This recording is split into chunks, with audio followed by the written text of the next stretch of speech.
Hello friends, welcome to my channel. आज हम पढ़ेंगे क्लास 12th की ज्योग्राफी का चैप्टर 12 भौगोलिक परिप्रेक्ष्य में चयनित कुछ मुद्दे एवं समस्याएं। ये इस चैप्टर का सेकंड वीडियो है। फर्स्ट वीडियो में हमने देखा था पर्यावरण प्रदूषण के बारे में।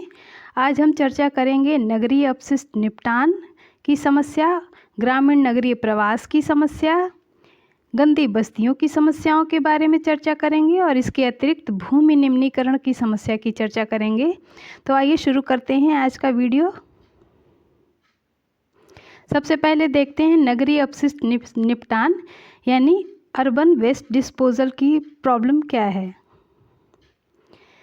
नगरीय अपशिष्ट निपटान का अर्थ है कि नगरीय क्षेत्रों में जो भीड़ भाड़ बढ़ रही है, तेज़ी से जनसंख्या वृद्धि हो रही है, जिसकी वजह से स्वास्थ्य सुविधाओं का अभाव हो रहा है। नगरों में, नगरीय क्षेत्रों में बहुत सारे जो अपशिष्ट पदार्थ हैं वो फेंके जा रहे हैं, कूड़े कचरे के रूप में निकाले जा रहे हैं, जिसकी वजह से नगरों में गंदगी का ढेर मिलता है जो यहाँ वहाँ बिखरा पड़ा रहता है। इसी को कहते हैं नगरीय क्षेत्रों में अपशिष्ट का निपटान, जो कि नगरीय क्षेत्रों के लिए बहुत ही गंभीर समस्या बनी हुई है। आइए देखते हैं नगरीय अपशिष्ट के स्रोत कौन कौन से हैं, क्या हैं सोर्स अर्बन वेस्टेज के। तो नगरीय अपशिष्ट के सोर्स हैं घरेलू अपशिष्ट, यानी घरों से जो हम कचरा निकालते हैं, जो कूड़ा कचरा निकलता है वो। दूसरा है व्यावसायिक प्रतिष्ठानों के अपशिष्ट, यानी कि जो भी दुकानें या अन्य जो व्यावसायिक प्रतिष्ठान होते हैं उनसे निकलने वाले जो अपशिष्ट पदार्थ होते हैं, जिनको हम नगरों में जो भी सार्वजनिक भूमि होती है, खाली ज़मीन होती है, वहाँ हम फेंक देते हैं, जिसको कहते हैं नगरीय अपशिष्ट निपटान। इसके अतिरिक्त नगरीय क्षेत्रों में जो भी छोटे बड़े कारखाने होते हैं या विद्युत गृह होते हैं, उनसे जो भी अपशिष्ट, जो भी कचरा निकलता है वो होते हैं। इसके अतिरिक्त नगरीय क्षेत्रों में भवन निर्माण का कार्य किया जाता है, घरों का निर्माण होता है, तथा कई बार जो भी पुरानी बिल्डिंग्स होती हैं उनके विध्वंस होने के कारण, उनके धंसने के कारण, उनके टूटने के कारण बहुत सारा मलबा निकलता है, राख निकलती है, वो भी नगरीय अपशिष्ट का ही स्रोत कहलाता है। इसके बाद देखते हैं नगरीय अपशिष्ट के अंतर्गत क्या क्या आ सकता है। जैसे घरों से निकला हुआ कूड़ा कचरा, प्लास्टिक, पॉलीथीन की थैलियाँ, रद्दी कागज़ और अन्य जो बिजली के सामान या सब्जियों के छिलके वगैरह निकलते हैं, उनको नगरीय अपशिष्ट कहते हैं। यानी नगरों को से निकलने वाले जो वेस्टेज होते हैं उनमें घरों से निकलने वाली ये चीज़ें होती हैं। इसके अतिरिक्त व्यावसायिक प्रतिष्ठानों, यानी कि जो भी ऑफिसेज होते हैं या जो भी दुकानें होती हैं, उनसे कौन कौन से अपशिष्ट पदार्थ निकलते हैं, कौन कौन से कचरा निकलता है। जैसे जंग लगी पिनें निकलती हैं, रद्दी कागज़ निकलते हैं, सीडी, फ्लॉपी, पॉलीथीन की थैलियाँ। सब्जी मंडी से बहुत सारी सड़ी गली सब्जियाँ निकलती हैं, सड़े गले फल निकलते हैं। हॉस्पिटल से बहुत सारे अपशिष्ट पदार्थ निकलते हैं, जैसे दवाओं की शीशियाँ या इंजेक्शन्स वगैरह बहुत सारे निकलते हैं हॉस्पिटल से, वो भी नगरीय अपशिष्ट का ही एक प्रकार होगा। इसके अलावा कारखानों से निकलने वाली तरह तरह के तत्व, विषैले तत्व, ज्वलनशील जो गैसें निकलती हैं या जो तत्व निकलते हैं, रसायन निकलते हैं, वो भी नगरीय अपशिष्ट कहलाते हैं। अब देखते हैं नगरीय अपशिष्ट का जो निपटान किया जाता है, जो डिस्पोजल होता है अर्बन वेस्टेज का, वो कहाँ किया जाता है जनरली। तो घरों से जो कूड़ा कचरा निकलता है, जो अपशिष्ट निकलता है, उसे हम खुली ज़मीन पे कहीं भी, सार्वजनिक भूमि जहाँ खाली होती है या जो भी ठेकेदारों की निजी भूमि होती है, वहाँ पे हम लोग उसको डंप करते हैं। इसके अतिरिक्त जो भी औद्योगिक या व्यावसायिक कचरा होता है, यानी दुकानों से निकलने वाला जो कचरा होता है, वो भी नगर पालिका द्वारा जो गाड़ियाँ आती हैं वहाँ से उठाती हैं और किसी भी सार्वजनिक भूमि पे जहाँ भी गड्ढे होते हैं वहाँ पे उसको निस्तारित कर देती हैं, डिस्पोज कर देती हैं, जिसकी वजह से शहरी क्षेत्रों में बहुत सारी समस्याएं उत्पन्न होती हैं। तो आइए अब चर्चा करते हैं नगरीय अपशिष्ट के प्रभाव, क्या इफ़ेक्ट होते हैं। इस तरीके से जो भी सार्वजनिक भूमि है या खुले क्षेत्र हैं, वहाँ पे जब हम अपशिष्टों का निपटान करते हैं तो क्या क्या समस्याएं उत्पन्न होती हैं। तो जब इन नगरीय अपशिष्टों को हम खुले क्षेत्रों में छोड़ देते हैं, निपटा देते हैं या उसको डिस्पोज करते हैं, तो उसकी वजह से बहुत सारी चीज़ें इसमें सड़ती गलती हैं, जिसकी वजह से बहुत बदबू उत्पन्न होती होती है, बहुत मक्खियाँ या कीड़े मकोड़े इसमें जन्म लेते हैं, चूहे आदि यहाँ मिलते हैं, जिनकी वजह से बहुत स्वास्थ्य समस्याएं उत्पन्न होती हैं, जैसे टाइफाइड की समस्या उत्पन्न होती है, डिप्थीरिया, हैजा, दस्त, पेचिश। इसके अलावा बहुत सारी अन्य बीमारियां भी इससे जनरेट होती हैं।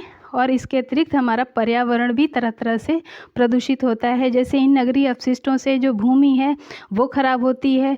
जब भी ये सड़ते गलते हैं, बदबू उत्पन्न होती है, तो उससे हमारी जो स्वच्छ वायु है वो खराब होती है। इसके अलावा जब ये नगरीय क्षेत्रों से निकलने वाले कूड़े कचरे, जब रसायन वगैरह वर्षा के माध्यम से जल में जाते हैं तो जल को प्रदूषित करते हैं। तो इस तरीके से नगरीय अपशिष्ट से हमारे कई तरह के प्रदूषण फैलते हैं। अब इन नगरीय अपशिष्टों के जो निपटान किया जा रहा है उसके लिए क्या उपाय किया जा सकता है जिससे कि ये समस्याओं से हम बच सकें। तो इन नगरीय अपशिष्टों का उपयोग करके हम जैविक खाद बना सकते हैं, या विद्युत उत्पादन कर सकते हैं, या ऊर्जा का उत्पादन कर सकते हैं। इसका एक उदाहरण, जीता जागता उदाहरण दिल्ली में ओखला जैव ऊर्जा संयंत्र है, जिसके बेस पे हम अन्य नगरों में भी इस तरीके से जैव ऊर्जा संयंत्र स्थापित कर सकते हैं, जो नगरीय अपशिष्ट का जो निपटान की समस्या है उसको प्रभावी तौर पर दूर कर सकता है। इसके अलावा देखते हैं दौराला में भी नगरीय अपशिष्टों के कारण या औद्योगिक जो कचरा निकला उसकी वजह से जो हमारा भूमिगत जल दौराला क्षेत्र में प्रभावित हुआ, उसके बारे में एक केस स्टडी यहाँ पे है। तो आइए देखते हैं दौराला की केस स्टडी।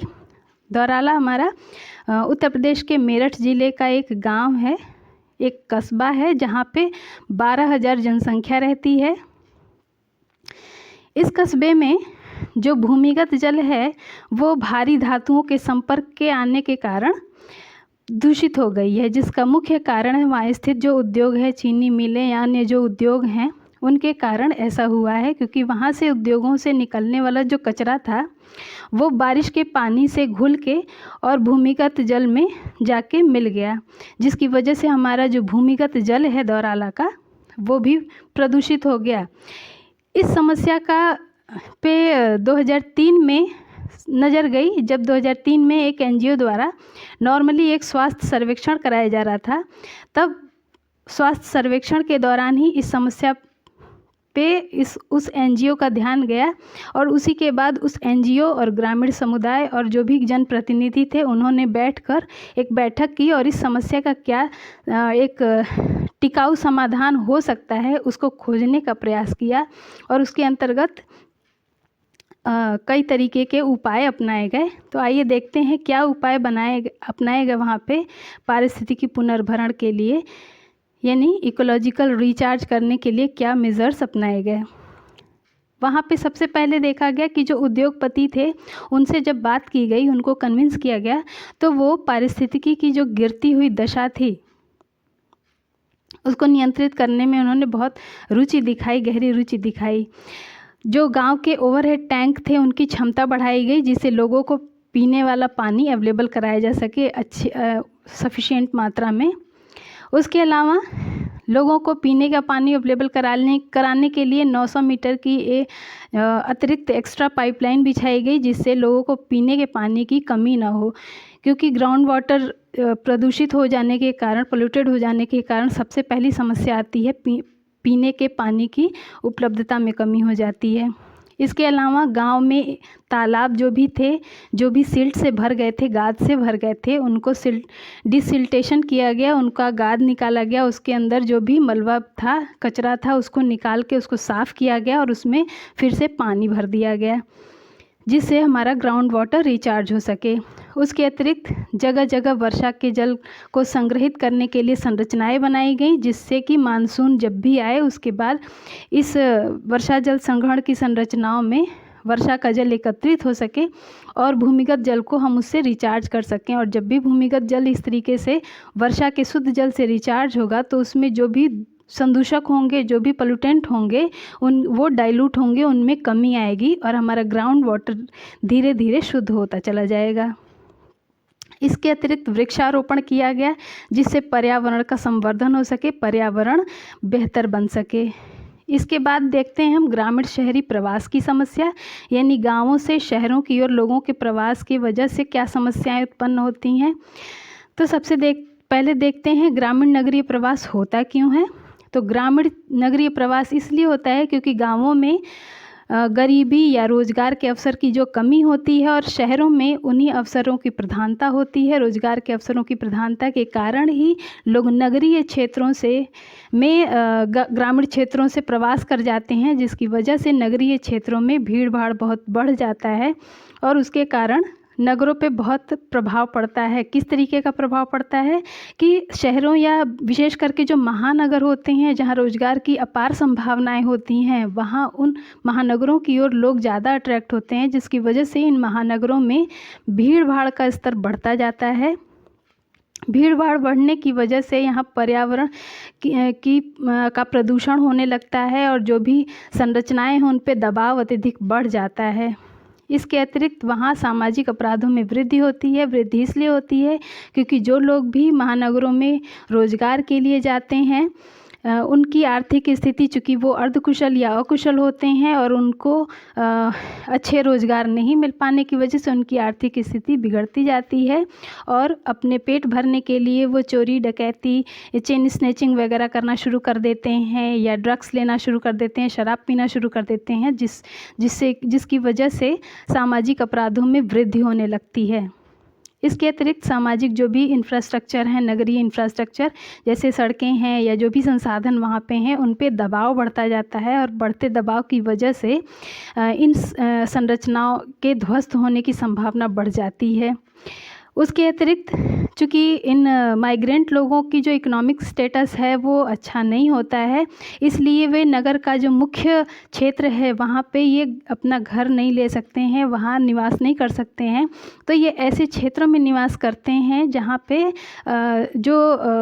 जो अवैध तरीके से ये लोग ऐसे क्षेत्रों में निवास करते हैं जो जनरली सार्वजनिक क्षेत्र होते हैं, जैसे रेलवे ट्रैक के किनारे या जो भी ओवरब्रिज होता है उसके नीचे। इस तरीके की जो क्षेत्र होते हैं, जो होती हैं, वहाँ पे ये लोग कब्जा करके और झुग्गी झोपड़ियों का निर्माण करते हैं, जिसकी वजह से जो ग्रामीण नगरीय प्रवास होता है वो मलिन बस्तियों के विस्तार का एक कारण बन जाता है। अब आइए देखते हैं कि ये जो मलिन बस्तियां होती हैं, ये जो गंदी बस्तियां होती हैं, उनकी क्या समस्याएं हैं। तो सबसे पहले देखते हैं गंदी बस्तियां कहते किसको हैं। तो भारत के जो नगरीय क्षेत्र है वो सामाजिक रूप से, आर्थिक रूप से, राजनीतिक या सांस्कृतिक रूप से बहुत ही विविधतापूर्ण है, यानी कि ग्रामीण क्षेत्रों से कंपैरिजन अगर किया जाए तो अपेक्षाकृत अधिक विविधतापूर्ण है। इन नगरीय बस्तियों में एक और जहाँ उच्च आय वर्ग के लोगों की बस्तियाँ पाई जाती हैं, वहाँ हर प्रकार की सुविधाएं अवेलेबल होती हैं, जैसे चौड़ी सड़कें होती हैं, स्ट्रीट लाइट्स होते हैं, जल की अवेलेबिलिटी होती है, स्वच्छता होती है, पार्क होता है, खेल का मैदान होता है, अच्छी परिवहन सुविधाएं होती हैं, व्यक्तिगत सुरक्षा भी होती है, सिक्योरिटी का पूरा प्रावधान होता है, अच्छी तरीके से विकसित होता है। वहीं इसी शहर के दूसरी ओर अगर हम देखें, सेकेंड काउंटर पार्ट में अगर देखें, तो ऐसे लोग पाए जाते हैं जिनकी आर्थिक स्थिति अच्छी नहीं होती है। ऐसे लोग झुग्गी झोपड़ियों में रहने के लिए मजबूर हो जाते हैं, जिनकी वजह से गंदी बस्तियां उत्पन्न होती हैं। ये पटरियों के किनारे जो भी अविकसित ढांचे मिलते हैं उनमें रहना शुरू कर देते हैं, जहाँ पे बहुत सारी सुविधाएं जो नहीं होती हैं ऐसी बस्तियों में। ऐसी ही बस्तियों को हम गंदी बस्तियाँ या मलिन बस्तियों के नाम से या स्लम्स एरिया के नाम से जानते हैं। अब इन स्लम एरिया की उत्पत्ति का कारण क्या है, क्या रीज़न है जिसकी वजह से ये स्लम एरिया इन नगरीय क्षेत्रों में उत्पन्न होता है। तो इसका सबसे बड़ा कारण, जो पहले भी चर्चा किया जा चुका है, इसका सबसे बड़ा कारण है ग्रामीण नगरीय प्रवास। यानी गांवों से लोगों का जब नगरीय क्षेत्रों में प्रवास होता है रोज़गार के अवसरों की उपलब्धता के कारण, तो इस तरह की जो गंदी बस्तियाँ हैं उनका निर्माण होना स्वाभाविक है। क्योंकि ऐसी स्थिति में जब गांवों से लोग शहरों में आते हैं, उनकी आर्थिक स्थिति अच्छी नहीं होती है, तो ये लोग ऊंचे किराए के जो मकान होते हैं या महंगी ज़मीनों पे ये अपने आवास नहीं बना पाते हैं, नहीं रह पाते हैं। तो इसलिए ये पर्यावरणीय दृष्टि से जो भी डिग्रेडेड लैंड होता है, निम्नलिखित भूमि होती है, उस पर कब्जा कर लेते हैं और वहाँ झुग्गी झोपड़ी बनाकर रहने के लिए मजबूर हो जाते हैं। इस प्रकार नगरों में जब भी अकुशल या अर्धकुशल लोगों का जितना ज़्यादा प्रवास होगा, मलिन बस्तियों में उतनी ही तेज़ी से विस्तार होगा। अब आइए देखते हैं गंदी बस्तियों की समस्याएं क्या हैं। तो गंदी बस्तियों में जीर्ण शीर्ण मकान होते हैं, यानी कि टूटे फूटे मकान होते हैं जो झुग्गी झोपड़ियों के रूप में देखने को मिलते हैं, यानी बहुत अधिक विकसित मकान नहीं होते हैं। ऐसी बस्तियों में स्वास्थ्य सुविधाओं का भी अभाव होता है। किसी भी तरह की स्वास्थ्य सुविधाएं ऐसी गंदी बस्तियों में नहीं पाई जाती हैं। इसके अतिरिक्त खुली हवा का अभाव होता है, क्योंकि ऐसी गंदी बस्तियों में मकान जो होते हैं या घर जो होते हैं, जो भी झुग्गी झोपड़ियाँ होती हैं, वो इस तरीके से सट के बनी होती हैं कि खुली हवा का यहाँ आवागमन कम हो पाता है, वेंटिलेशन कम हो पाता है।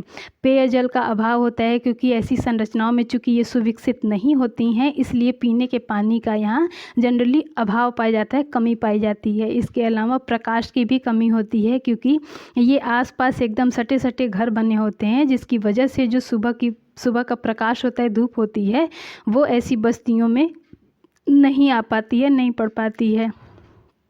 इसके अतिरिक्त शौचालय की सुविधा भी नहीं होती है, जिसकी वजह से यहाँ गंदगी बहुत ज़्यादा फैलती है। अनियमित जल निकासी की व्यवस्था यहाँ होती है, क्योंकि यहाँ जल निकासी की सही व्यवस्था न होने की वजह से यहाँ आसपास के क्षेत्रों में बहुत ज़्यादा दलदली एरिया, मर्शी एरिया क्रिएट हो जाता है, जिसकी वजह से बहुत सारी मक्खियाँ वगैरह यहाँ पे जनरेट होनी शुरू होती हैं। बहुत गंदगी यहाँ फैलनी शुरू होती है। जो भी अपशिष्ट निकलते हैं वो इधर उधर फैले होते हैं, जो बारिश के पानी में इधर उधर बिखरते हैं, और इन बस्तियों की संकुलता को और ज़्यादा ये और ज़्यादा गंदा दिखते हैं। इसके अतिरिक्त भीड़ से भरी हुई सड़कें होती हैं, जो बहुत ही सकरी गलियों के रूप में होती हैं, जिनमें मुश्किल से साइकिल भी निकल पाए, ये आम बात है।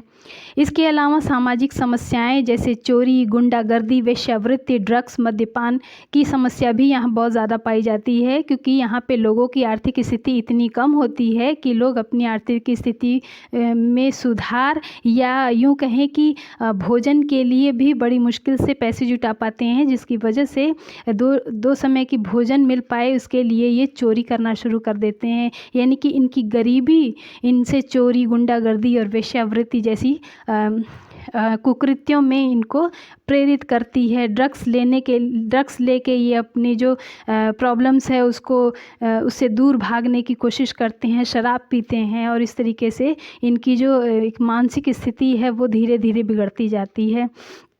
इसके अलावा चूँकि ऐसे क्षेत्रों में लोगों के आर्थिक स्थिति अच्छी नहीं होती है, इसलिए लोग अल्प पोषित होते हैं, यानी कि इनको कुपोषण के शिकार हो जाते हैं ऐसे लोग, जिनमें अनेक रोगों और बीमारियों की संभावनाएं हो जाती हैं, क्योंकि जब भी एक पोषक तत्वों से भरपूर भोजन नहीं मिलता है तो हमारी जो रोग प्रतिरोधक क्षमता है उसमें कमी आती है, और ऐसी स्थिति में बीमारियों की संभावनाएं बढ़ जाती हैं, जिसकी वजह से यहाँ पे जो बच्चे हैं उनकी मृत्यु दर, या माताओं की मृत्यु दर, या लोगों की मृत्यु दर बढ़ जाती है।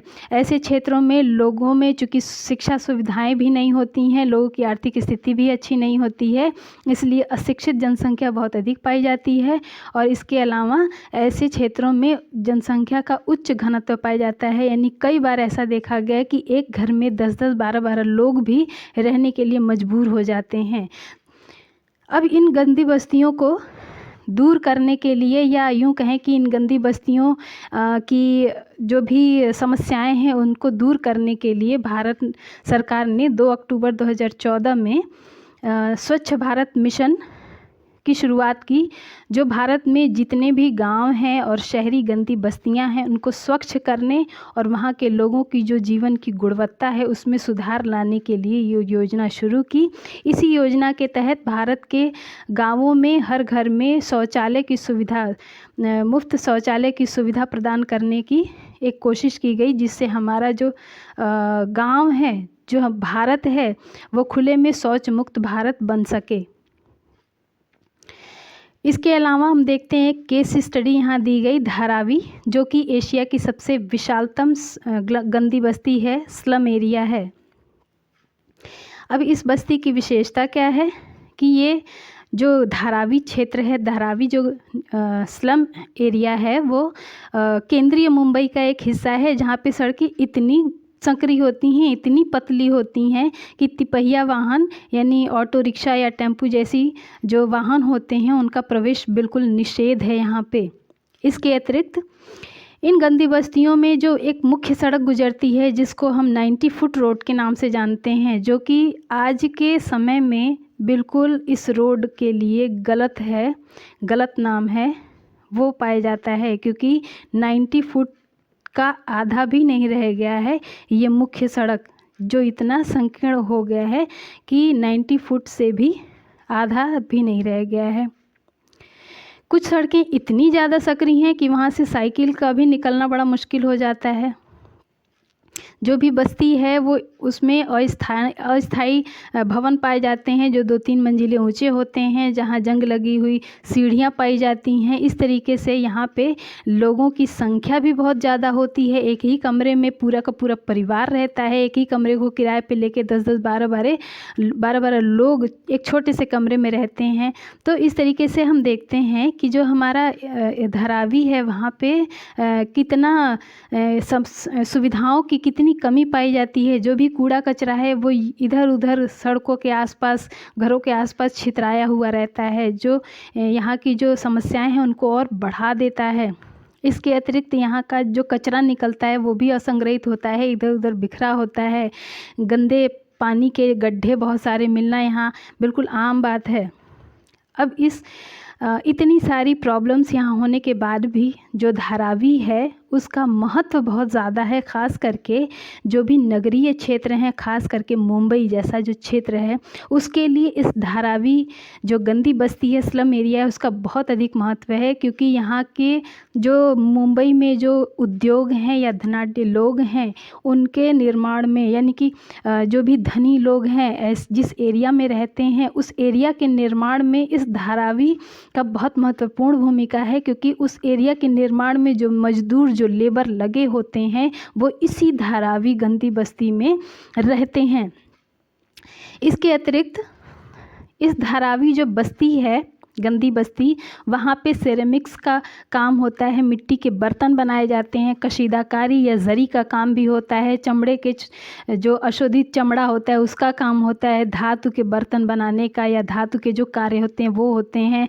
बहुत अच्छे अच्छे जो आर्टिफिशियल जो आभूषण बनाए जाते हैं वो निर्मित किए जाते हैं। यहाँ उच्च फैशन वाले वस्त्रों का निर्माण, उन पे कढ़ाई, उनकी कटाई, उनमें डिज़ाइन का निर्माण यहाँ पे किया जाता है। उसके अलावा लकड़ी की पच्चीकारी और फर्नीचर का काम भी यहाँ किया जाता है। और ये सब चीज़ें, ये सब जो प्रोडक्ट्स निकलते हैं वो दुनिया में बहुत ही धनी धनी घरों तक पहुँचाए जाते हैं। तो इस तरीके से हम देखते हैं कि ये धारावी जो बस्ती है उसमें इतनी कमियां होने के बाद भी यहाँ के लोग कितने क्रिएटिव हैं, इससे हम अंदाज़ा लगा सकते हैं इसका महत्व क्या है। अब आइए देखते हैं समस्या भूमि निम्नीकरण या लैंड डिग्रेडेशन की समस्या। तो सबसे पहले देखते हैं भूमि निम्नीकरण कहते किसको हैं। भूमि निम्नीकरण का अर्थ होता है स्थायी या अस्थायी रूप से भूमि की जो उत्पादकता है, जो उर्वरा शक्ति है उसमें कमी होना, उसका ह्रास होना। अब ये कमी भूमि की मात्रा या गुणवत्ता में परिवर्तन के कारण हो सकता है। मात्रा में परिवर्तन कैसे होगा कि जब भूमि की जो ऊपर की जो उपजाऊ परत है, मिट्टी की जो उपजाऊ परत है उसका अपर्दन हो जाए, उसका कटाव हो जाए और पूरी की पूरी ऊपर की लेयर ही हट जाए। उसके अलावा गुणात्मक परिवर्तन में क्या होगा कि भूमि की जो ऊपर की उपजाऊ परत है उसमें पोषक तत्वों की कमी हो जाए, उसमें जल का इतना भराव हो जाए कि जो पोषक तत्व हैं वो घुल के और भूमि का जो नीचे की परत है, मिट्टी की जो नीचे की परत है उसमें चली जाए और ऊपर की जो उपजाऊ परत है उससे पोषक तत्व खत्म हो जाएं या हट जाएं। इस तरीके से भूमि निम्नीकरण की जो प्रक्रिया है वो 2 कारणों से बहुत तेज़ी से होती है। पहला है प्राकृतिक कारण, दूसरा है मानवीय कारक। अब देखते हैं ये जो निम्नीकृत भूमि है उसके लिए प्राकृतिक कारक कौन कौन से जिम्मेदार हैं, कौन कौन से जो प्राकृतिक प्रक्रियाएं होती हैं उनके कारण किस तरीके की भूमि बन जाती है। तो पहला है प्राकृतिक खड्ड, यानी कि जो भूमि के कटाव के कारण, जैसे कहीं बाढ़ आ गई या वर्षा के जल के कारण पतली पतली जो नदियां बहने लगती हैं, उसके कारण मिट्टी के बीच बीच में कटाव होने की वजह से एक बेडलैंड बनने लगता है, बेडलैंड टोपोग्राफी जिसको कहते हैं, जिसमें बीच बीच में नदियों के द्वारा कटाव हो जाता है और एक ऊबड़ खाबड़ सी भूमि निर्मित हो जाती है। तो वो प्राकृतिक प्रक्रियाओं के कारण ही निम्नलिखित या डिग्रेडेड लैंड बन जाता है। इसके अतिरिक्त जहाँ भी पानी की कमी होती है, वर्षा की कमी के कारण मरुस्थलीय क्षेत्र बनते हैं, रेतीली भूमि बनती है जो कि अनुपजाऊ होती है, ये प्राकृतिक प्रक्रिया के कारण ही बनता है। इसके अलावा बंजर चट्टानी क्षेत्र, ऐसे क्षेत्र जहाँ पे पेड़ पौधे नहीं पाए जाते हैं, जहाँ पे वर्षा कम होती है, चट्टानी भाग होते हैं, वहाँ पे जीव जंतुओं या पेड़ पौधों की वजह से वहाँ पे ह्यूमस नहीं बन पाता है और वो चट्टानी क्षेत्र बंजर हो जाता है या वहाँ अपरदन की प्रक्रिया नहीं हो पाती है, जिसकी वजह से वो चट्टानी क्षेत्र बंजर पड़ा रहता है।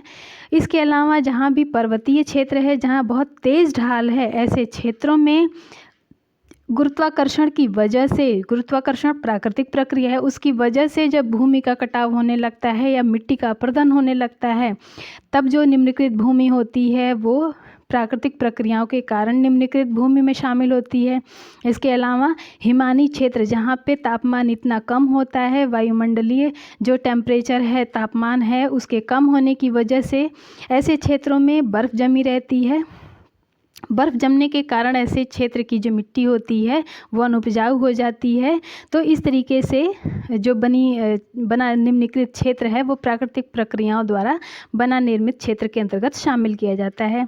इसके अतिरिक्त दूसरा कारण है मानवीय प्रक्रियाओं के कारण निम्नलिखित भूमि, यानी किस तरीके से मानवीय प्रक्रियाओं के कारण, यानी कौन कौन से जो मानवकृत प्रक्रियाएँ हैं जिसके कारण भूमि निम्नलिखित होती है। तो हम देखेंगे बहुत अधिक सिंचाई के कारण भूमि में जलाक्रांतता हो जाती है, यानी पानी भर जाता है और दलदली क्षेत्र मर्सी लैंड क्रिएट हो जाता है। इसके अतिरिक्त लवणीय भूमि हो जाती है, यानी लवणों की मात्रा जल के साथ घुल के लवण ऊपर आ जाते हैं। क्षारीय हो जाती है भूमि, क्षार की मात्रा उसमें बहुत ज़्यादा हो जाती है जब बहुत अधिक सिंचाई की जाती है। तो इसके अलावा कई क्षेत्र ऐसे होते हैं जो जहाँ प्रदूषण की वजह से वो क्षेत्र, चाहे झाड़ी हो या झाड़ियों से रहित हो, ऐसी भूमि बेकार हो जाती है, ख़राब हो जाती है और ये पोल्यूटेंट हमारे ही कार्यों की वजह से निकलते हैं। इसके अलावा स्थानांतरणशील कृषि के कारण कई सारी भूमि बेकार हो जाती है, बंजर हो जाती है। स्थानांतरणशील कृषि यानी कि जब हम वनों को साफ करके, काट के और वहाँ पे खेती करते हैं और जब भी वहाँ की मिट्टी की उर्वरा शक्ति ख़त्म होने लगती है तो हम उसको छोड़ के दूसरी भूमि पे कृषि करना शुरू कर देते हैं, वनों को काट करके। तो इस तरीके से स्थानांतरणशील कृषि करने के कारण छोड़ी हुई जो भूमि होती है वो बेकार हो जाती है।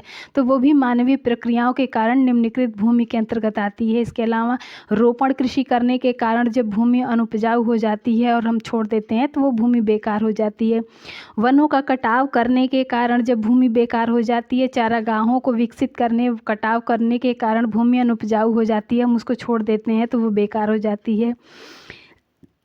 इसके अलावा खनन करने की वजह से आसपास का जो क्षेत्र होता है वो खनिजों के छोटे छोटे टुकड़े के बिखर जाने के कारण आसपास की भूमि बेकार हो जाती है। इसके अतिरिक्त औद्योगिक क्षेत्रों से निकलने वाला जब कचरा हम मिट्टी में डंप करते हैं तो वो मिट्टी बेकार हो जाती है, अनुर्वर हो जाती है, जिसकी वजह से मिट्टी की उर्वरा शक्ति ख़त्म हो जाती है। तो हम ऐसी भूमि को भी, जो औद्योगिक क्षेत्रों का जो कचरा निकलता है उसके फेंकने के कारण जब भूमि अनुर्वर होती है तो उसको हम मानवीय प्रक्रियाओं के कारण निम्नलिखित भूमि के अंतर्गत शामिल करते हैं। अब आइए देखते हैं केस स्टडी कि मध्य प्रदेश का एक झाबुआ ज़िला है जिसमें भूमि निम्नीकरण हुआ, उसको कैसे सुधारा गया। यहाँ मैप में हम देख सकते हैं ये झाबुआ ज़िला जो मध्य प्रदेश के पश्चिमी भाग में स्थित है, झाबुआ ज़िला। यहाँ की ये बात है जहाँ पे भूमि निम्नीकरण की समस्या बहुत अधिक गंभीर थी। ये जो झाबुआ क्षेत्र है ये भारत के जो 5 पिछड़े ज़िले हैं उनमें से एक है, जहाँ पे सबसे अधिक भील जनजाति का संकेंद्रण पाया जाता है, जहाँ पे वनों के कटाव के कारण और भूमि निम्नीकरण के कारण गरीबी की समस्या उत्पन्न हो गई, यानी कि यहाँ बहुत तेज़ी से वनों का कटाव किया गया। वनों के कटाव के कारण मिट्टी का अपरदन होना शुरू हो गया। यहाँ गरीबी ऑलरेडी पहले से थी, क्योंकि भील जनजातियाँ विकास की कड़ी में शामिल नहीं हो पाती हैं, जिसकी वजह से यहाँ गरीबी ऑलरेडी थी। और जब वनोन्मूलन किया गया, वनों का कटाव किया गया, मिट्टी का अपरदन हुआ, तो ये गरीबी की समस्या और तेज हो गई। अब इस जो भूमि निम्नीकृत हुई वनों के कटाव और मिट्टी के अपरदन की वजह से, उसका उपाय क्या किया गया?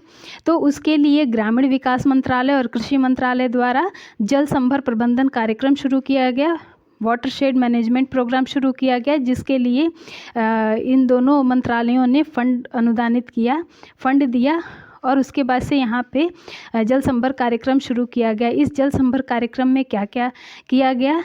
तो भूमि, जल और वनस्पतियों के बीच संबद्धता को बढ़ा के जो प्राकृतिक संसाधन है उनका मैनेजमेंट किया गया, यानी कि भूमि, जल और वनस्पतियों के बीच आपस में जो एक इंटर रिलेशन होता है उसको डेवलप करके यहाँ इकोसिस्टम को संतुलित करने का प्रयास किया गया, जिसके कारण हमारे जो प्राकृतिक संसाधन है, चाहे वो जल हो, चाहे वन हो, चाहे वनस्पतियाँ हो, भूमि हो, मिट्टी हो, सबको संतुलित करके और उसका प्रबंधन, उसका मैनेजमेंट किया गया। इसके अतिरिक्त लोगों की सहभागिता को सुनिश्चित किया गया, यानी कि जो भी वहाँ जल संभर कार्यक्रम चलाया जाए उसमें लोग भी भागीदार हों, लोग उसमें सहभागिता करें अपना, जिसकी वजह से इस कार्यक्रम को सफल बनाने में एक हेल्प मिला। वहीं लोगों की आजीविका सुधारने का भी प्रयास किया गया, यानी कि जब इस कार्यक्रम में लोगों की भागीदारिता सुनिश्चित की गई तो लोगों को इनकम भी जनरेट होने लगा, लोगों की आर्थिक स्थिति सुधरनी शुरू हो गई। इसके अलावा ग्रामीण विकास मंत्रालय द्वारा एक राजीव गांधी मिशन चलाया गया, जिस मिशन के अंतर्गत जो जल संभर कार्यक्रम चलाया गया उसने अकेले ही जो इस ज़िले की 20% भूमि है उसका उपचार किया। इसके अलावा झाबुआ ज़िले में पेटलावाड़ विकासखंड में जो भील समुदाय रहता है उसने साझा संपत्ति संसाधन को पुनर्जीवित करने का प्रयास किया, यानी कि ऐसी संपत्ति जो एक पूरे समुदाय के बीच में साझा की जा सके। जैसे किसी गांव का जो चारागाह होता है उसको हम साझा संपत्ति संसाधन के अंतर्गत रख सकते हैं, या वहाँ का तालाब हो उसको हम साझा संपत्ति संसाधन के अंतर्गत रख सकते हैं। तो पेटलावाड़ विकासखंड में जो भील समुदाय था उसने इस तरीके का प्रयास किया जिससे साझा संपत्ति संसाधन जो पहले से था, जो बेकार हो गया था, उसको पुनर्जीवित किया गया, उसका पुनरुद्धार किया गया। उसके अंतर्गत इन्होंने क्या किया कि प्रत्येक परिवार द्वारा साझा संपत्ति में एक पेड़ लगाया और उसको अनुरक्षित किया, यानी कि जो भी यहाँ पे चारागाह था या ऐसी भूमि जो सामुदायिक भूमि थी, ऐसी भूमि पे हर परिवार द्वारा एक एक पेड़ लगाया गया और उसको सुरक्षित किया गया, उसको पानी वगैरह डाल के उसको सुरक्षित किया गया ताकि वो ख़राब ना हो पेड़, जिससे ज़्यादा से ज़्यादा यहाँ वनारोपण हो सके और जो पर्यावरण है वो सुरक्षित हो सके। इसके अलावा हर परिवार द्वारा चारागाह भूमि पर चारा भी बोया गया और उसकी सामाजिक घेराबंदी भी की गई, यानी कि चारा बो करके पशुओं को खिलाने के लिए उस उपाय किए गए। और इसके अलावा यहाँ क्या किया गया कि जो भी पशु जब चरते हैं तो भूमि उनके पैरों से लग के और उखड़ जाती है और मिट्टी का अपरदन बहुत तेज़ी से होने लगता है। तो ऐसी स्थिति में चारागाह जो खुली चराई जो है उसको प्रतिबंधित कर दिया गया और इस भील समुदाय के द्वारा पशुओं की आहार पूर्ति हेतु नाद की व्यवस्था की गई, नाद का निर्माण किया गया जिससे पशुओं को चारा भी मिल जाए और हमारा भूमि का अपरदन भी ना हो। तो इस तरीके से हमारा ये चैप्टर यहीं ख़त्म होता है। वीडियो अगर आपको पसंद आए तो चैनल को सब्सक्राइब करें और वीडियो को लाइक ज़रूर करें। Thank you.